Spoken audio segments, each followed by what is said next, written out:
Well, some of your favorite so-called healthy foods are getting demoted. For the first time in decades, the FDA is giving nutrition labels a makeover. Yeah, sure are. I mean, some of the foods that you've been eating for years that you think are healthy foods may turn out to be the exact opposite. Celebrity nutritionist Dr. Daryl Gioffre here to break it all down, break the bad news for us. Nice to see you. Good to see you too. This is good news. This is awesome, guys. It is, and maybe it's about time. So why did the FDA decide to start making the changes? You said it. It is about time. I mean, the FDA hasn't changed these guidelines since 1994. Oh, my gosh. How crazy is that? Yeah, that's like 30 years ago. And think about how much we've learned in that time in terms of what foods do to your body, how they impact your health, foods that strengthen you, foods that deplete you, especially things like added sugar. The original guidelines, guys, didn't have a limit on added sugar, and that's a huge problem because sugar has snuck its way into our diet. It's hiding in so many foods that we think are healthy. There's over 62 hidden names for sugar: sucrose, fructose, maltose, maltodextrin. I think this is one of the reasons why we are addicted. I was addicted. The average person eating 130 pounds of it every single year. Another reason why we're seeing such a huge rise in chronic inflammatory diseases like cancer and heart disease. So lots of good things coming. Yeah. So you mentioned the different names and labels that sugar can kind of disguise itself under. So what exactly is changing? Will foods suddenly have a healthy label on them?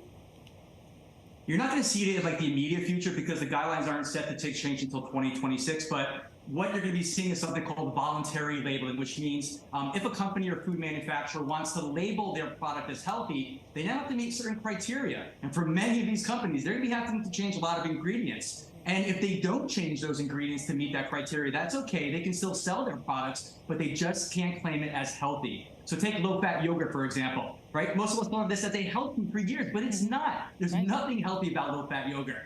What they basically did was they demonized fat. They took the fat out. The food tasted like cardboard. So in came sugar to the rescue. Many of these yogurts are saying 30, 40 grams. Yes, there's probiotics, but just take a probiotic. So I think the big thing is, number one, manufacturers are going to be more responsible. And two, us as consumers, we can make better decisions for what we put into our body or don't put in. Well, I'm old enough to remember when there was that really fat-free time, and then you'd have cookies, and you'd be like, "These cookies are healthy; they're fat-free." And I'd eat Snackwells like morning, noon, and night. Remember those?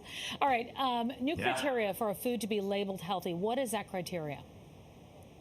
So there's basically three criteria that they have. It's based on saturated fat, sodium or refined salt, and of course added sugar, which we just spoke about. So added sugar, obviously it's a no-brainer, but we also have to take this with a grain of salt, guys, no pun intended, because as you mentioned, Tamsin, there are fats that heal and fats that kill. So saturated fats are like baked goods. Those are no good. We want to ditch those. But saturated fats like grass-fed butter or ghee or coconut oil, MCT oil, those are healthy keto fats that strengthen our body. And same thing with the sodium levels. Look at pickles. Pickles, which is booted off of the healthy list. Like pickles, it's a fermented cucumber. They're low in sugar, high in probiotics, and missed the mark by 1%. So we got to just use our judgment as well when we look at these different foods. Oh, no. Okay, so based on this new information, what foods are healthy and which ones will be considered not to be healthy? Well, what I love is that these healthy fats like avocados, raw nuts and seeds like macadamia nuts and chia seeds, which I love, flax seeds, hemp seeds, omega-3 rich fish like salmon, these are going to be now healthy foods. And it's hard to believe that they weren't called healthy foods. So those are in.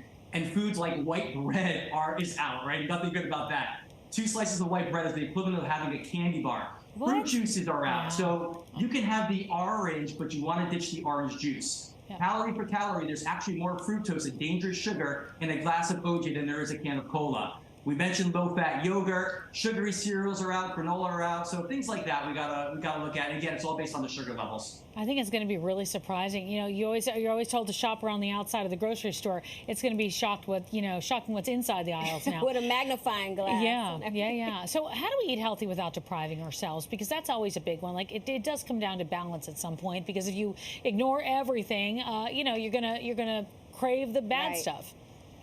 Right. I mean, you nailed it. It's not about deprivation. It's about moderation. That's my mantra. Ultimately, Tamsin, I love the word balance. It's about finding your balance. And yes, there's a lot of foods that we love. It's not about giving up the foods you love. It's about really finding a better version of that food you love. So take chocolate, for example. Like, I love chocolate. Who doesn't love chocolate? But we want to ditch milk chocolate because it's high in sugar and it's got dairy, which is very mucus forming.